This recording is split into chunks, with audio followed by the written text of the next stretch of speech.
লা ইউমিনু আহাদুকুম হাত্তা আকুনা আহাব্বা ইলাইহি মিন ওয়ালিদিহি ওয়া ওয়ালাদিহি ওয়ান নাসি আজমাইন। পৃথিবীর মানুষ শুনে রাখো, যতক্ষণ না পর্যন্ত তোমার জানের চাইতে, তোমার পিতামাতার চাইতে,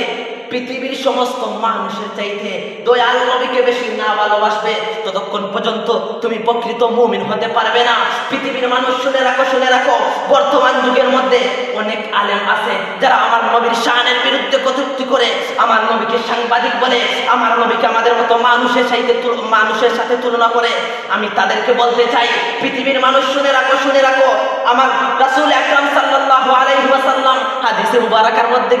বলে গিয়েছেন, যতক্ষণ না পর্যন্ত তোমাদের জানের চাইতে, পিতা মাতার চাইতে, পৃথিবীর সমস্ত মানুষের চাইতে আমি নবীকে বেশি না ভালোবাসবে, ততক্ষণ তোমরা প্রকৃত মুমিন হতে পারবে না। আর দুনিয়ার কিছু মৌলবী আছে যারা স্টেজের মধ্যে উঠেই আমার নবীর কিভাবে দুষ্খুজা যায়, আমার নবী হুব্বে রাসূলের পক্ষে একটাবার তাদের বয়ান দেখি না, শুধু